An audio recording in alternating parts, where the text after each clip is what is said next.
Raja Singh దారెట్ Raja Singh MLA రాజీనామాను కేంద్ర BJP నాయకత్వం ఆమోదించింది. మరి అసెంబ్లీ ఎమ్మెల్యేగా ఆయన రాజీనామాని ఆమోదిస్తారా, అనర్హత వేటు వేస్తారా, వేయడానికి అవకాశాలు ఉన్నాయా? వీటిని చర్చిద్దాం. హాయ్, హలో, నమస్తే. సోషల్ పోస్ట్ న్యూస్ అప్డేట్స్ కు స్వాగతం. ఈ రోజు సంచలనాలకు మారుపేరు, వివేకాలకు మారుపేరు రాజాసింగ్ ఎమ్మెల్యే రాజాసింగ్, గోషామహల్ ఎమ్మెల్యే రాజాసింగ్ హిందుత్వవాద భావజాలంతో గో సంరక్షణ, హిందూ ధర్మ పరిరక్షణ అనే అంశాల్లో ఎప్పటికప్పుడు ఏదో ఒక కామెంట్ చేస్తూ వార్తల్లో ఉంటారు. అయితే ఈ ఒక్కదానికే పరిమితం అయితే ఈ రోజు ఆయన గురించి చర్చించుకోవాల్సిన అవసరం లేదు. తను ఉన్న పార్టీ పైన కూడా ఆరోపణలు చేయడం, విమర్శలు చేయడం, కామెంట్లు చేయడం, పార్టీ విధానాలను తప్పుపట్టే వరకు వెళ్లారు. ఫలితమే ఈ రోజు రాజాసింగ్ రాజీనామా ఆమోదం పొందింది. అసలు ఈ పరిస్థితి ఎందుకు వచ్చింది అనేది చర్చిద్దాం. రాజాసింగ్ 2009లో మంగళహాట్ కార్పొరేటర్ గా గెలిచారు.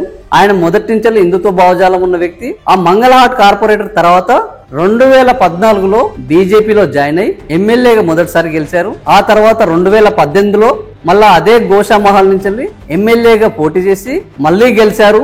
ప్రభుత్వ అసెంబ్లీలో శాసనసభ పక్ష నాయకునిగా బీజేపీ తరఫున ఉన్నారు. 2023లో కూడా తాజాగా మళ్ళా ఎమ్మెల్యే ఎన్నికల్లో గెలిచారు. అయితే 2025లో అయితే ఈ ఎన్నికలకు ముందు 2022లో ఆయన మహమ్మద్ ప్రవక్త మీద చేసిన కామెంట్ల నేపథ్యము చాలా వైరల్ గా వివాదాస్పదంగా మారడంతో బీజేపీ ఆయన సస్పెండ్ చేసింది. ఆ సస్పెండ్ చేసిన తర్వాత దాదాపుగా ఎన్నికల ముందు 2023లో మళ్ళీ అతన్ని టికెట్ ఇచ్చి ఆ సస్పెన్షన్ ఎత్తేసి ఎమ్మెల్యే ఎన్నికలకు వెళ్లడం జరిగింది. ఈ ఎమ్మెల్యే ఎన్నికల్లో ఆయన విజయం సాధించారు.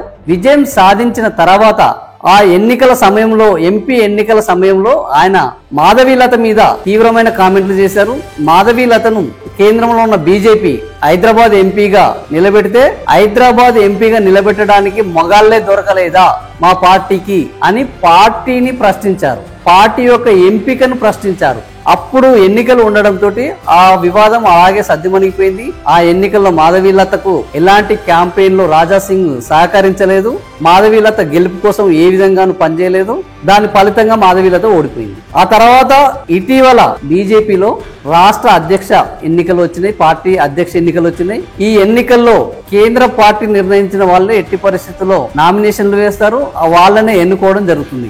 ఈ పార్టీ విధానాలకు విరుద్ధంగా తాను నామినేషన్ వేయడానికి రాజాసింగ్ సిద్ధమయ్యారు. ఆ నామినేషన్ వేయడానికి ఇక్కడ ఉన్న కౌన్సిల్ ఆమోదించలేదు కాబట్టి నామినేషన్ వేయడానికి వీల్లేదు అని రాష్ట్ర నాయకత్వము ఆయనని తిరస్కరించింది. దీంతో మనస్తాపానికి గురైన రాజాసింగ్ కనీసం ఈ పార్టీలో ఒక ప్రజాస్వామ్య పద్ధతిలో ఎన్నికలు జరగడం లేదు, రామచంద్రరావుని అధ్యక్షునిగా ఎన్నుకోవడం అంటే బీజేపీ పార్టీ ప్రయోజనాలను పణంగా పెట్టడమే, దీనివల్ల బీజేపీ ఏమి ఎదగదు అనే కామెంట్లతోటి ఆయన తన రాజీనామాని అప్పటి అధ్యక్షుడు కిషన్ రెడ్డికి అందివ్వడం జరిగింది. దీనిపైన కిషన్ రెడ్డి ఈ రాజీనామాను కేంద్రానికి పంపారు. కేంద్రంలో ఉన్న పరిణామాల నేపథ్యంలో, వాళ్లకున్న బిజీ షెడ్యూల్ నేపథ్యంలో ఈ రోజు కేంద్రం జాతీయ అధ్యక్షుడు జేపీ నడ్డా రాజాసింగ్ రాజీనామాను ఆమోదించడం జరిగింది. ఇంతవరకు ఈ కార్యక్రమం సజావుగానే ఉన్నది. అయితే ఇప్పుడు వాట్ నెక్స్ట్ అనేది ఇప్పుడు ప్రధానం.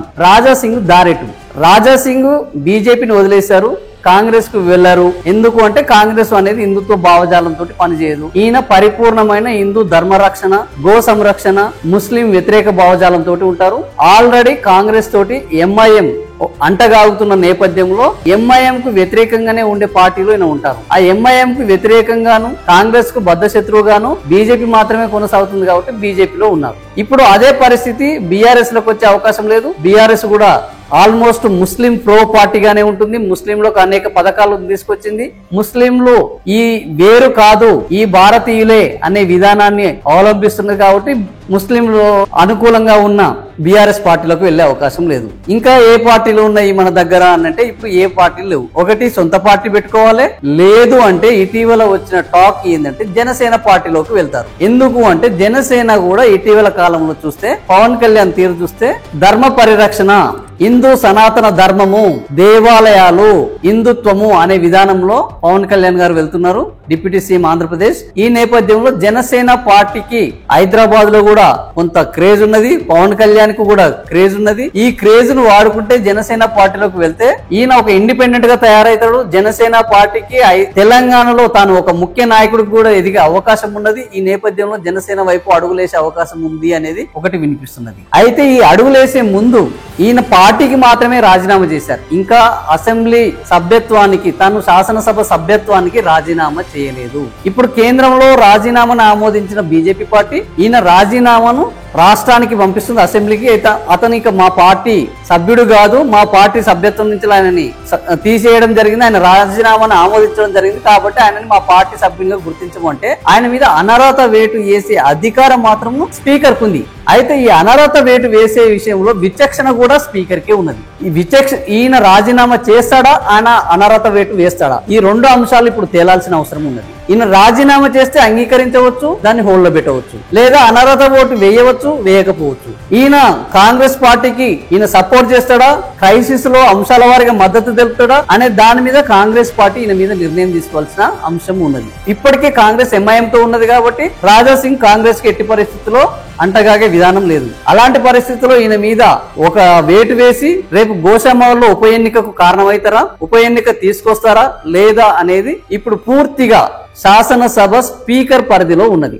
ఆల్రెడీ జూబ్లీహిల్స్ ఉప ఎన్నికకు అందరూ సిద్ధమవుతున్నారు. ఈయన రాజీనామాను ఆమోదిస్తే అదే ఉప ఎన్నికతో పాటు ఈయన ఉప ఎన్నిక రావాల్సి ఉంటుంది. జూబ్లీహిల్స్ ఉప ఎన్నికలో ఇప్పటికే అటు ముస్లింలు హిందుత్వ వివాదం కొనసాగుతున్నది, రేపు గోషామహల్లో కూడా ఖచ్చితంగా ఇదే కొనసాగబోతుంది. అదే విధంగా హైదరాబాద్ లో కాంగ్రెస్ కు ఇప్పటి వరకు ఓపెనింగ్స్ లేవు, జూబ్లీహిల్స్ లో ఓపెనింగ్ చేసుకోవాలి. ఇటీవలనే ఉప ఎన్నికల్లో కంటోన్మెంట్ ఉప ఎన్నికల్లో కాంగ్రెస్ తన ఖాతాను ప్రారంభించింది, జూబ్లీహిల్స్ తోటి అది పెంచుకోవాలనుకుంటుంది. ఇప్పుడు గోషామహల్లో నిజంగానే ఈయన మీద అనర్హత వేటేసిన, ఈయన శాసనసభ సభ్యత్వానికి రాజీనామా చేసి దాన్ని ఆమోదించిన అదొక సీటు ఉప ఎన్నిక మొదలవుతుంది, అది కూడా ఓపెన్ చేసుకుందామన్న ఆలోచనలో కాంగ్రెస్ ఉంటుంది. సో ఈ నేపథ్యంలో రేపు రాజా సింగ్ దారేటు నిజంగానే జనసేన వైపు వెళ్తాడా, స్వతంత్రంగా ఇంకేదైనా పార్టీ పెడతారా, లేకపోతే ఇంకేమో ఆలోచనలు సూచిస్తున్నారు. నిజంగా రాజా సింగ్ అలాంటి అడుగులు వేస్తే ఆయన భవిష్యత్తు పట్ల అసెంబ్లీ స్పీకర్ ఏం నిర్ణయం తీసుకోబోతున్నాడు, గోషామహల్ కు ఉప ఎన్నిక రాబోతుందా లేదా, ఇవన్నీ త్వరలో తేలాల్సిన అంశాలు. సో ఫ్రెండ్స్,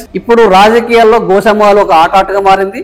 రాజా సింగ్ రాజీనామాతోటి ఇప్పుడు గోషామహల్ మళ్ళా ఎన్నికలకు సిద్ధం కావాల్సిన సమయం ఆసన్నమైంది. ఎన్నికల్లో నిలబడేదెవరో, ఓడేదెవరో, గెలిచేదెవరో మళ్ళీ చూద్దాం. ఈ వార్త మీకు నచ్చితే, ఈ విశ్లేషణ మీకు నచ్చితే లైక్ చేయండి, సబ్స్క్రైబ్ చేయండి, షేర్ చేయండి. మరిన్ని వివరాలు చెప్పాలనుకుంటే కామెంట్ చేయండి. Thank you.